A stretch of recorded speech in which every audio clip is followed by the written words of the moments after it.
Tonight, this will be our plenary session. Following this, we will be dividing where the ladies who want to hear Sheila will be going downstairs, and the others, whoever wants to remain, will remain up here.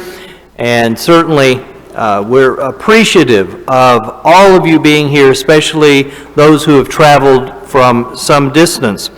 Our speaker for this session, Brandon Edwards, has an interesting history. He grew up actually in Italy, and so here he's always a man without a country, because wherever he is, he's really from somewhere else. He is a fellow with a great deal of creativity. He has studied art. He has studied digital communication. He has studied storytelling and any number of other things. But I guess what's most important to me, he is a dedicated servant of the Lord's church. And he's going to share with us tonight some information regarding our brothers and sisters who do not have things as easy as we do. And so, Brandon, if you'll take it from there.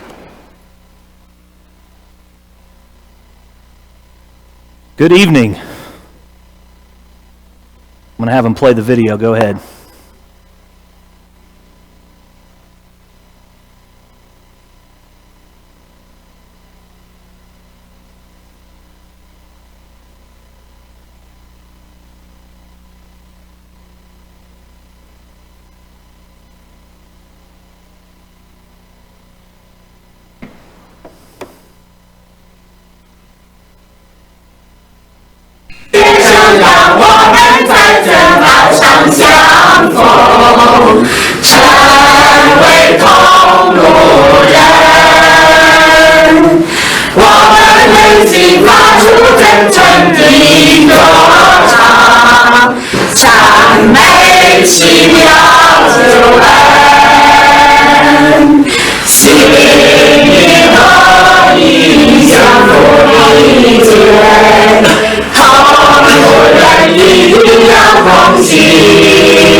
Well, those are some of my people.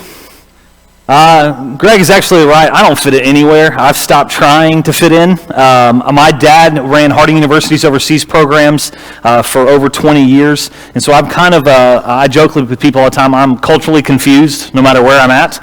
And I just drove up here and I found out that this is weird, I'm in the Midwest, in Ohio. That makes no sense to me whatsoever. But welcome to my world. Now you understand a little bit better about when somebody said that to me. I went, and then somebody told me that the Ohio River was named before Ohio. Who knew that? I had no clue, and I'm learning new things every day. It is just an honor and a pleasure to be with you all this weekend, to be able to share with you just a little bit of my experiences of what I've been able to see and travel in the world. I've been blessed to be in over 40 different nations, 40 different countries in my lifetime. I've been dragged along by my parents, and then also by my own doing, I've managed to find myself across the globe, including for about 3 years working with underground churches, specifically in Southeast Asia, in China and the rest. But I wanted to start off tonight just spending some time talking a little bit about culture and how culture affects each and every one of us. And so I'm just going to ask you by a show of hands to give me some idea. How many of you were born in this area, in the Ohio area? Okay? A predominant amount of you, most of you. Anybody here from what we would consider the East Coast, whatever that means in your vernacular, the East Coast? Anybody here from the East Coast? Okay, we got one. All right, how about West Coast? Way out there. Okay, perfect. So we got a few from here and there. Anybody from overseas? Okay, we got a few. Awesome. I'm a big believer that the church in and of itself, and we do this because we don't realize it, that so many of you have been in Ohio, and Ohio may be the one place you've spent most of your life.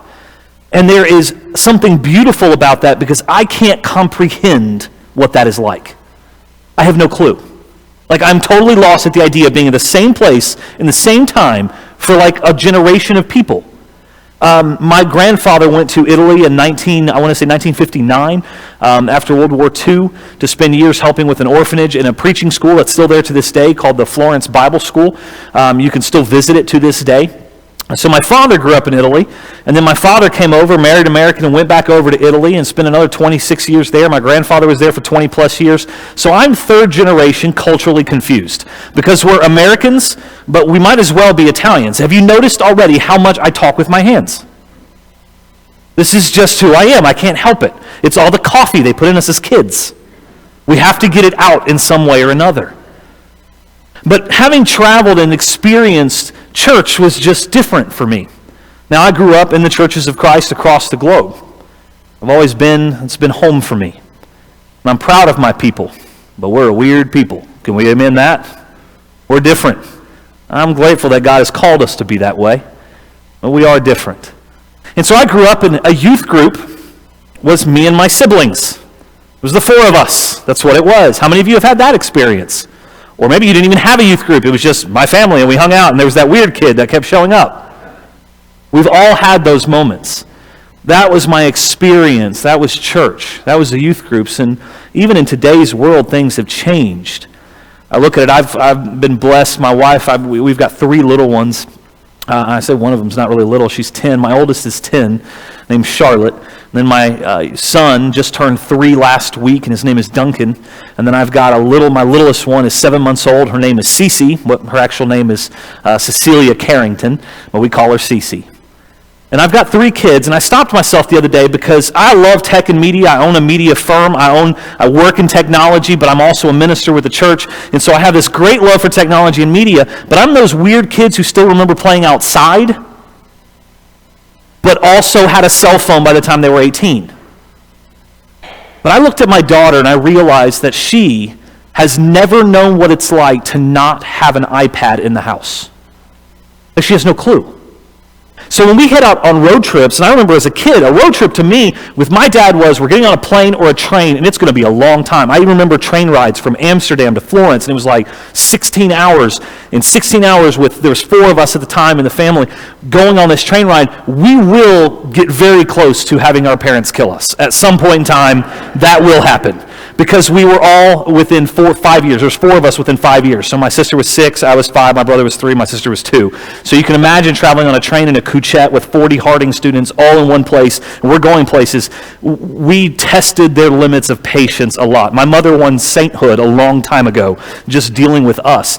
But in dealing with us, I can't imagine ever saying the words, I used to say the words, I'm bored, when I would be on train rides for long periods of time just staring out the window. My daughter had the audacity, after she got stuck watching Netflix for 6 hours on an iPad, traveling someplace, to turn to me in the front of the car and say, I'm bored. And I looked at her and I went, you don't know. And suddenly I became my father. I literally became my father and my grandfather instantly. And I was like, oh, how culture has shifted. This child thinks she's bored. She's not going to be bored. She's going to be in pain. We're going to make both of those things happen very quickly. And I wanted her to just grasp the reality of the world we live in. But then I realized all of us do this. All of us, well, we only know that which we know. And that which we've experienced. She will not know what it's like to not have the technology at her fingertips. 20 years ago, you could sit down at a dinner table and have an argument and nobody be able to find out the answer. Do y'all remember that? Now, you just pull out a phone and figure it out in 2 seconds, do we not?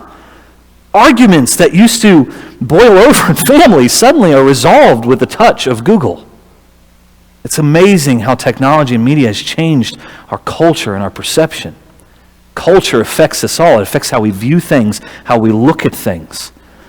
And for far too many of us, if we're not careful, we can be blinded to the reality of what's actually happening around us. I'm an American citizen. In fact, I'm a proud American. Even growing up in Italy, everybody called me, literally for the longest time, nobody could say the word Brandon, so they just called me America. That was my name till I was 9 years old, America. And then this show came and was transliterated. Beverly Hills 90210. Wasn't even allowed to watch it, but apparently there was a character on there named Brandon. And suddenly, every Italian knew my name.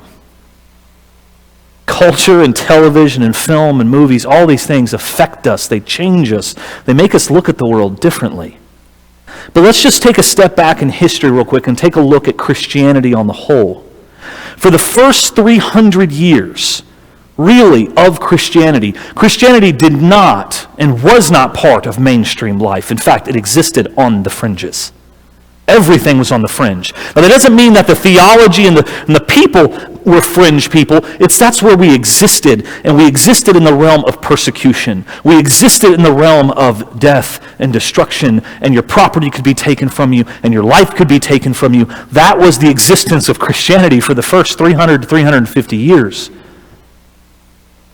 11 out of the 12 apostles, historically speaking, are said to have been martyred. And it's not that they didn't want to go for 12. They really tried with John. He just kept living. They tried to boil him alive, historically, they say. They threw him off the temple. They tried all sorts of stuff and weren't able to. And for us, and many of us, especially in America, in the way we have the freedoms that we have and the world that we live in a world where we just don't worry about those things. But that has not been the reality for most of Christendom and most of Christianity. In fact, for the last 1,400 years, ever since Constantine and maybe a few others along the way, Christianity has enjoyed, by all accounts, a lot of favor throughout history. But in the last few years, and this is one of my quotes from a writer that I enjoy, is that we have gone from favor to foolishness very quickly. Even within our culture, we have gone from favor to foolishness. Can I give you a living example? How many of you remember, I want to say it was about 5, 6, 7 years ago, what I like to call the great Chick-fil-A debacle? Do you remember it? Do you remember when everybody came out of nowhere and it all started off with an article in a Christian magazine originally that asked about the family itself, the owners of the Chick-fil-A franchises and the rest, basically stated they believed in one man, one woman for life, God's design for marriage. Then they got asked for a follow-up interview by a different magazine, and if you ever learn anything about media, never do the follow-up interview, ever. And suddenly it got blown out of proportion, and then it was the national boycott Chick-fil-A. And still to this day it's dealt with, is it not? On a daily basis, you see articles that come out that say, New York trying to ban Chick-fil-A. It's never going to happen. One of my favorite quotes of all time was from the mayor of Chicago, where he literally said, Chick-fil-A values are not Chicago values. And I remember thinking, I've been to Chicago. I tend to agree with him. Is anybody here from Chicago? Man, I hope not. I love Chicago. I have great experiences there. But in general, this whole Chick-fil-A debacle that happened, all of that, then suddenly brought out the counterpart, right? Where suddenly it was National Support Chick-fil-A Day. And do you remember what happened? Restaurants across the entire United States suddenly had lines out the doors. Do you know how much money they made in one day? They've never released the figures, but the estimates, based off of the best estimates, are between $140 and $200 million in one day. In one day. And I remember thinking to myself, had that statement, that article, been written 40 years ago, 30 years ago, would anybody have thought anything? You see, our culture is shifting. Slowly, it's shifting. And you may look at this and mourn, as most of us would in some way, mourn this demise. And in most ways, I understand that because I have children. And I know and appreciate the freedoms for which we live and we hold dear in these days. But I want to be careful that I don't equate the favor we have enjoyed with the faithfulness of God. Because that is not actually the reality that most people who claim Christianity across the globe have experienced. We are an anomaly in that. You have sat this evening in this building in a place that is warm. Can we amen that? I just drove up here from Nashville and I went, what is this place? It is cold. And I'm grateful for my wife who packed my bags. I looked at this and I instantly thought to myself, it's warm. People are welcoming. I can walk into this place and I can speak freely. And I am grateful for that. But that has not been most people who claim Christianity. That has not been most of their experience. You see, in the few years that I worked in Asia, I got to experience quite a few different things. And I want to just share a couple of those with you. I'm going to look back at my notes here every once in a while to make sure I stay on time also. Over these last 1,600 years, everything has changed. We've gone from, as I told you earlier, one of my favorite authors said, from favor to foolishness very quickly. And while we may mourn that in some ways, I'm going to tell you right now, I do not mourn it. Because I think, and from what I've seen historically, God works in the mess. God works. In fact, it seems, and this is Brandon's personal thoughts from my own experiences, that God works the hardest and the deepest at times in the messes that we can't see through. God always seems to work through them. I was working in China, in Wuhan, China. I was over there as a foreign expert. You can take whatever that means to mean whatever you want it to mean, because that's what I did. I became an expert in all things foreign. Most of my students originally and most of the Chinese officials would call me Zhongguoren. Zhongguoren literally meant foreign devil. I took it and I ran with it. I said, all right, I'll be Zhongguoren. And I will do my best to share whatever peace I can and whatever love I can and whatever the gospel I can in conversations. It is not technically illegal to be a Christian in China. However, it's illegal to actually proselytize, and it's illegal to actually give the Lord's Supper or baptized. Are you starting to see some problems? Especially if you actually read the Bible. So some major issues creep up. So technically that's how they get away with saying it's not illegal. We have freedom of religion, but you can't actually practice it except for 2 days a year. 2 days a year you're allowed to baptize and to give the Lord's Supper. Can you guess which 2 days they chose? Christmas and Easter. Absolutely. Like good, faithful, global Catholics, whatever that may be. And so I found myself working there, and I remember the day. I used to invite students over to my apartment to watch movies, and I would engage them using movies, trying to get them to think through different things, concepts they'd never thought about, and introduce God to them. Now, I may tell you, some of these films you may look and go, how in the world did you get to God from that film? One of the films was a movie called Bruce Almighty. Does anybody remember it? Jim Carrey. What's the whole movie really about? Playing God, right? Well, I just wanted them to figure out and ask the question, what is God? Is that even a thing? Do you mean I could really have all that power?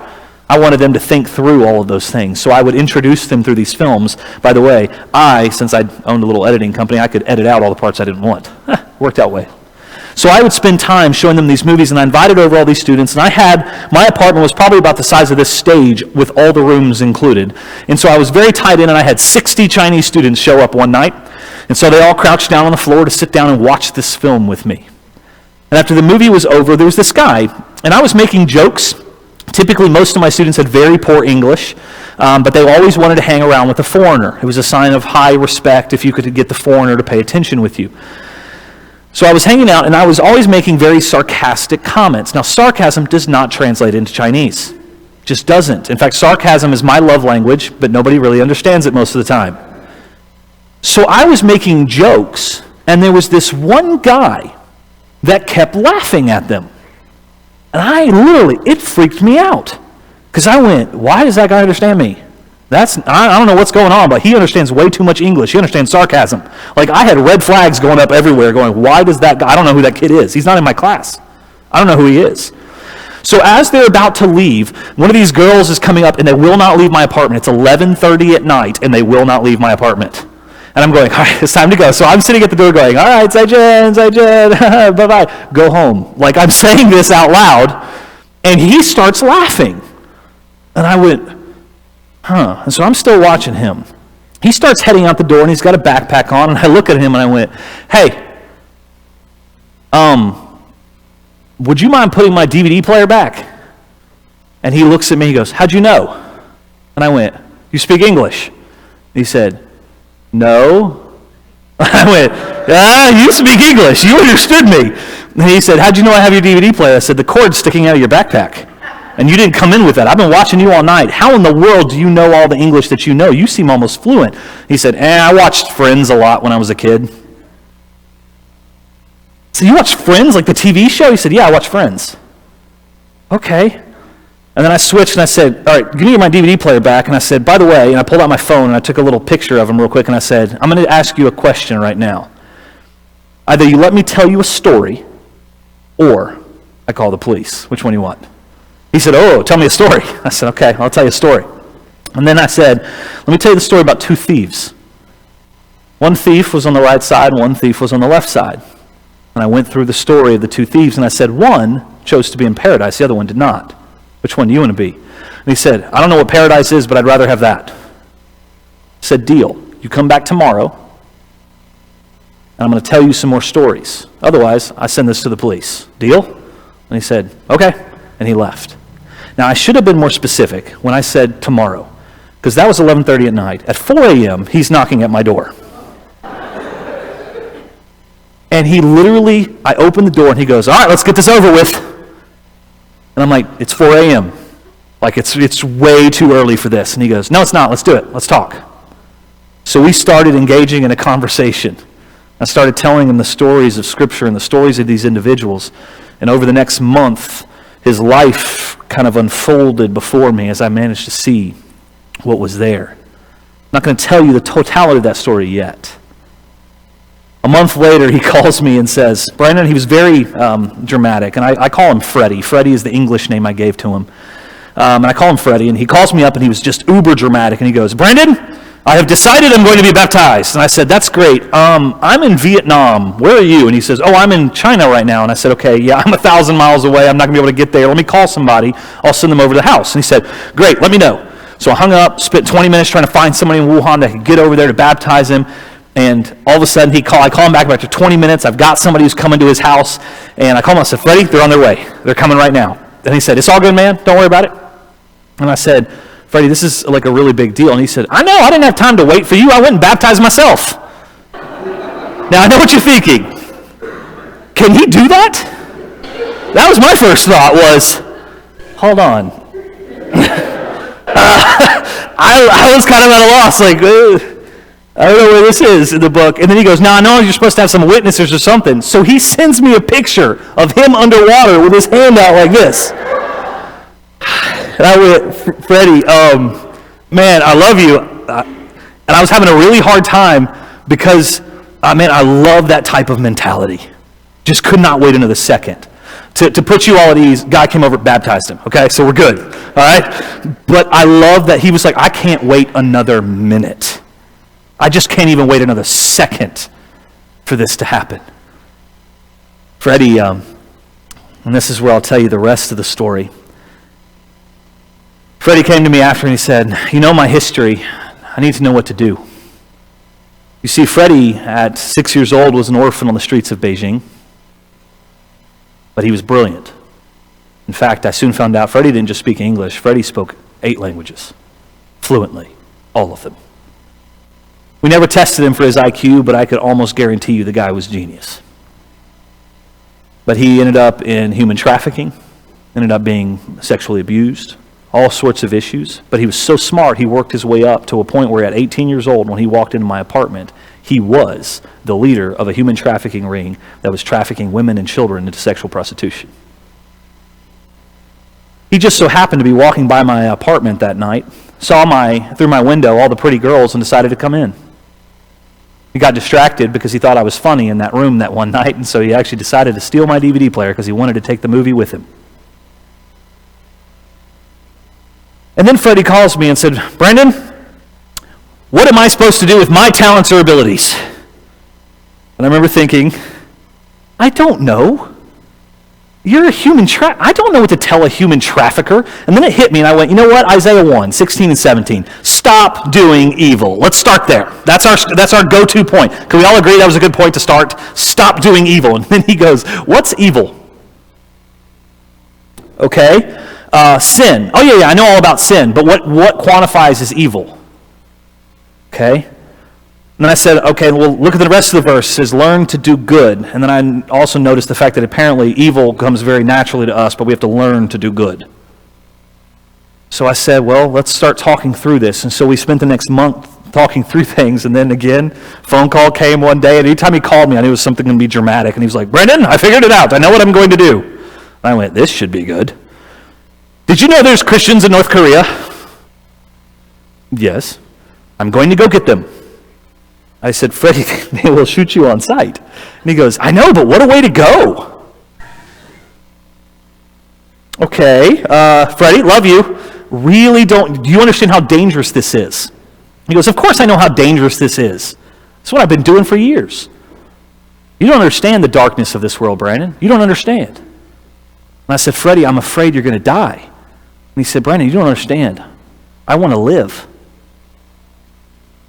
I've been dead my entire life. I want to live.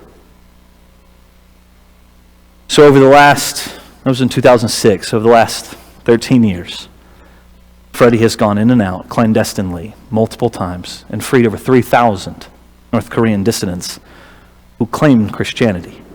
You see, this last time, 2 summers ago, I found myself in Beijing, China, and I just happened to be there, and out of the nowhere, through social media, I get this message, and it was a random message from an account I'd never seen before, and I checked it, and it said, hey, Brandon, this is Freddie. And I said, how in the world? He goes, I saw you in Beijing. I said, how'd you know? He goes, Facebook, man. I stalk you on Facebook. Okay, and I don't know if that makes you guys feel better about the fact that if you're friends with me on Facebook, you have a guy literally that's like clandestinely taking people across North Korea and the rest, but they are, and he may know who your name is now, so you're welcome. But he says, I'm here, can you meet me? And I said, well, I've got 15 teenagers with me right now. It's not safe for them to know you. I know you personally. It's not safe for them to be around you because of the situation that he works in. And he said, that's okay, can you get rid of them for a while? And I said, okay. So I sent them to work with an orphanage, and then I met him, and he said, let's meet at KFC. Now, if you don't know this, KFC is fine dining in China. Now, I'm not talking about fine dining like because we're lowering the standard. I'm talking that it is sit-down China plates. That's weird to use that wording, isn't it? China plates, but like fork and knife KFC is fine dining. Okay, it's expensive, and it's really good. So he said, let's meet at KFC. I'll meet you there, and it's in a big public open square. And this square, there's probably 1 million people at any given time moving all over the place. Now, that number may sound like a ridiculous number. That's a day in China, just with so many people.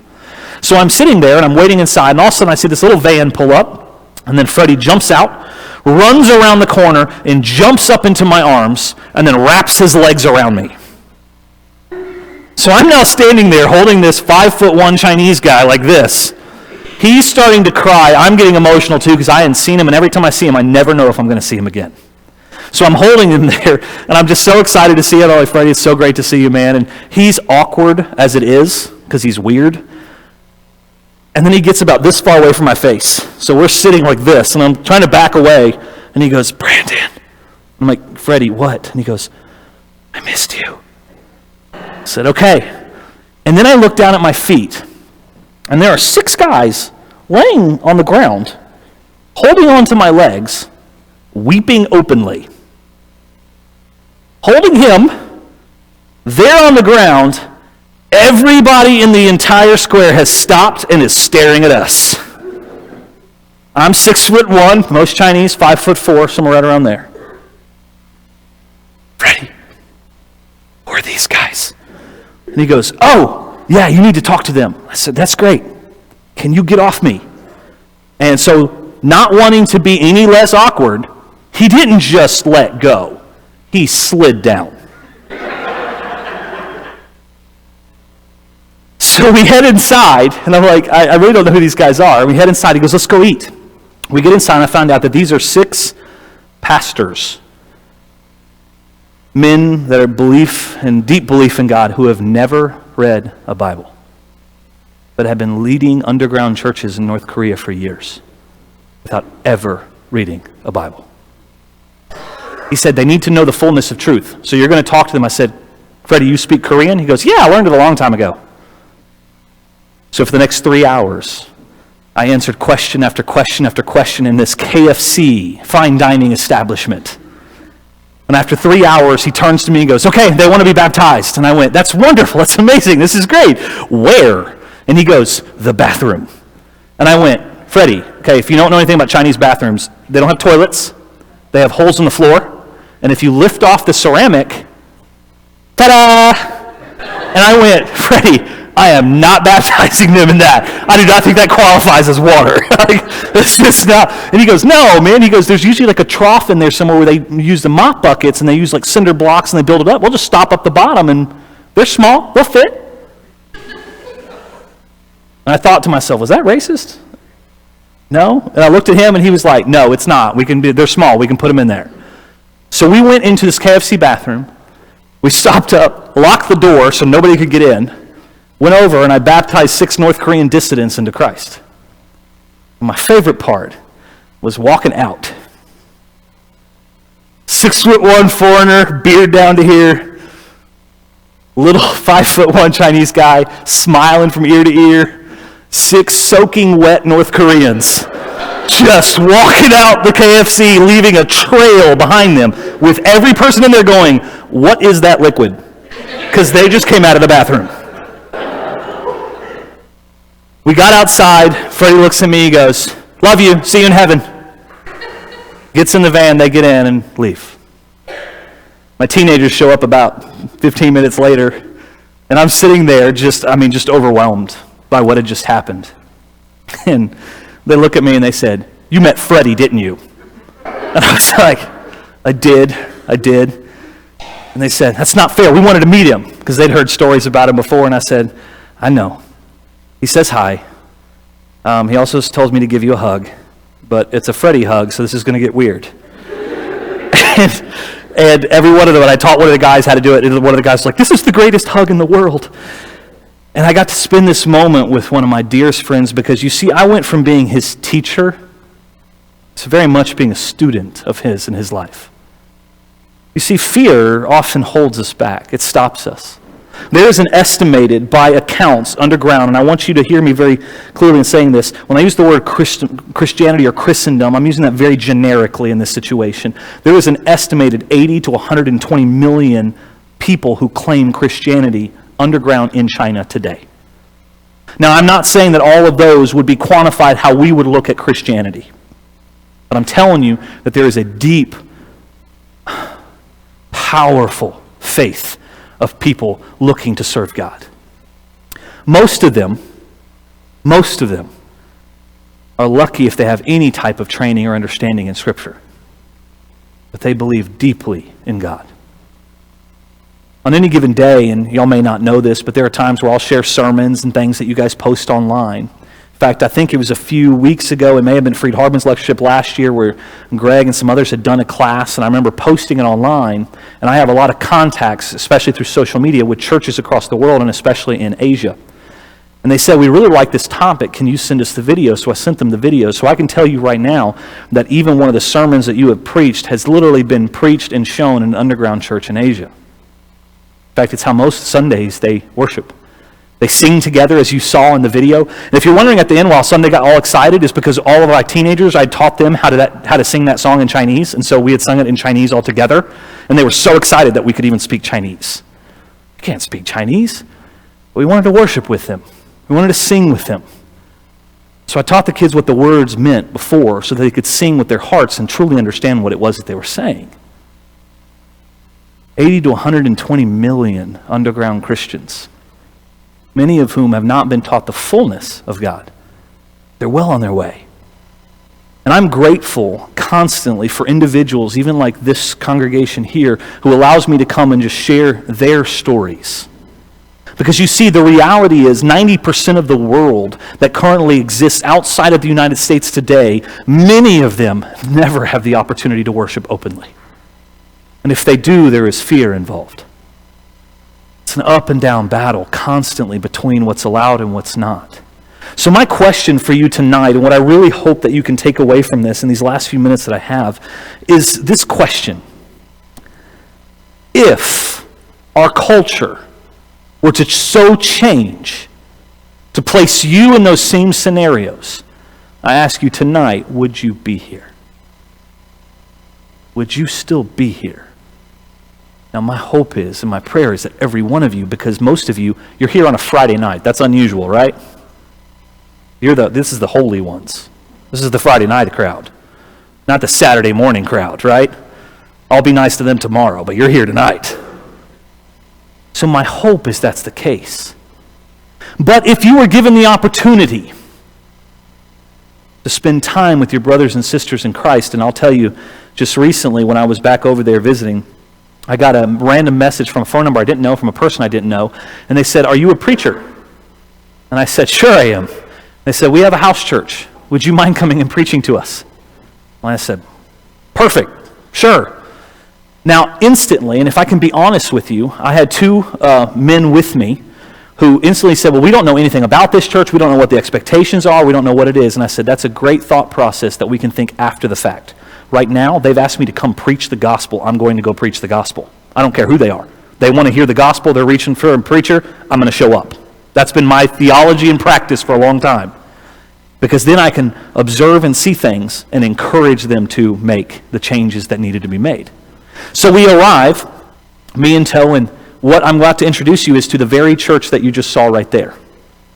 You see, this church had been started 15 years prior by a Methodist preacher who had shown up, been there for about a year, then his wife got ill and went home. They were left with Bibles, and that was it. And they just wanted somebody who could preach. So we went in there and we sat down, and ironically, none of them had actually any theology or understanding of what we would typically classify as Methodist. They hadn't been there long enough. All they had was the Bible in front of them. So I preached for about 9 hours. Now, does that sound wonderful to you? Let me tell you what preaching looks like in China. It's where I get up and I say, "Here's what I'd like to share with you today. What questions do you have?" And 9 hours later, after lunch and dinner together, constantly while answering questions while we're eating, we spend the entire day together. And then that night, there is open weeping because they can't stand the idea of us leaving. All they want is to spend time together. I long for the day when in our culture and in our churches, and this is really an indictment on all of us, where we cannot stand being apart. Where all we want to do is be together and worship and spend time with one another. But can we be honest that that has not been our culture?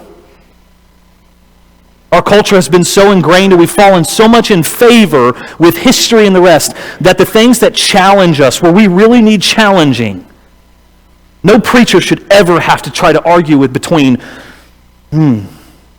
worshiping God and football. That should never be a thought process. It's not even in the same realm.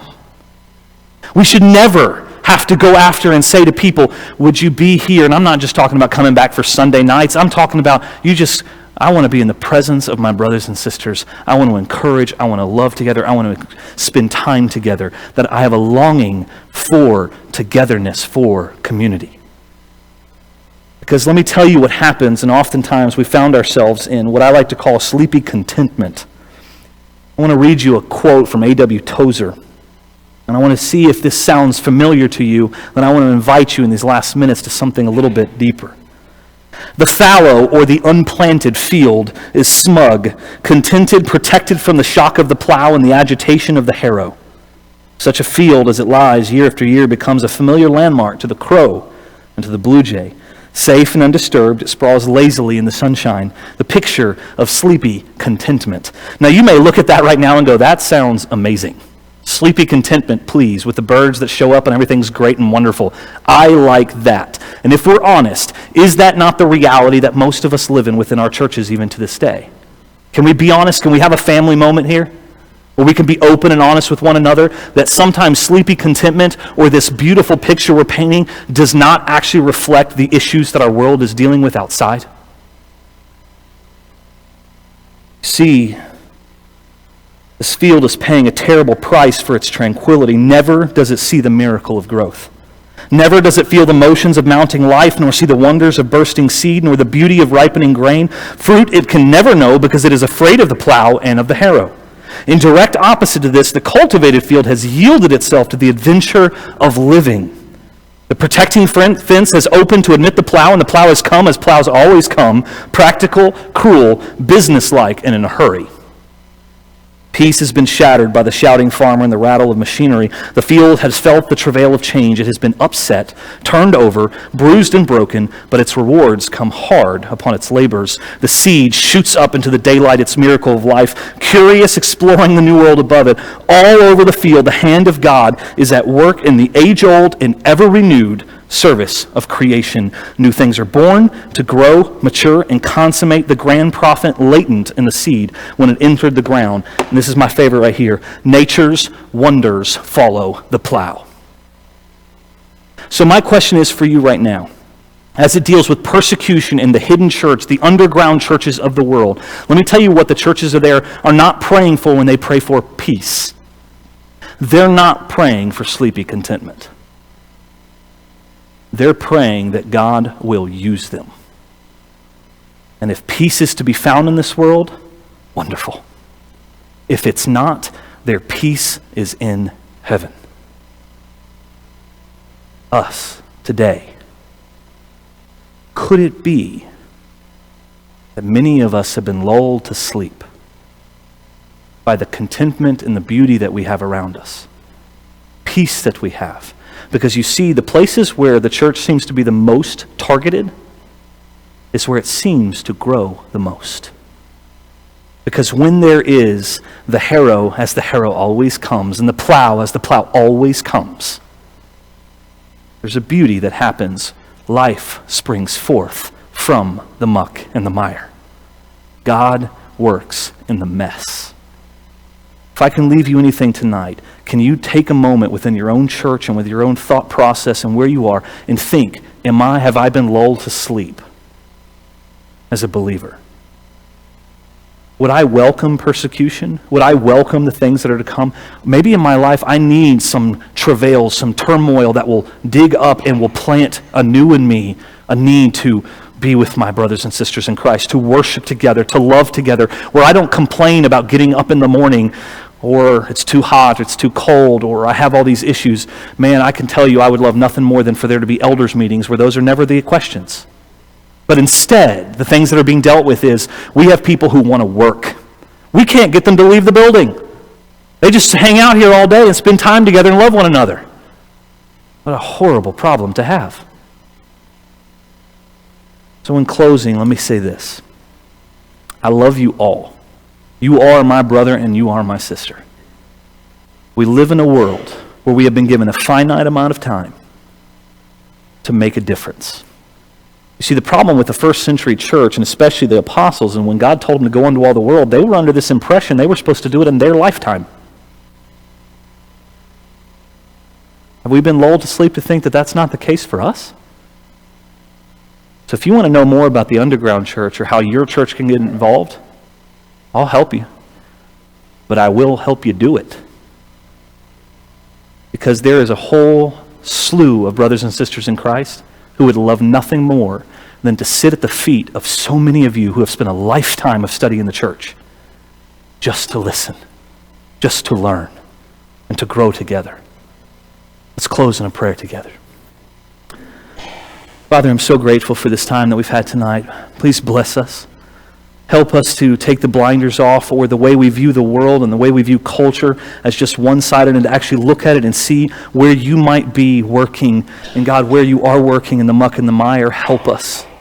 Help us to see that. Help us to understand that sometimes the hard times are exactly what we need, that we may grow, that new life may spring forth, that we may stand firm on your word, but we may be willing to take that word to the ends of the earth. God, bless us in this. Give us strength and the courage to be the people that you've called us to be. We ask all this through your Son, Jesus' name. Amen.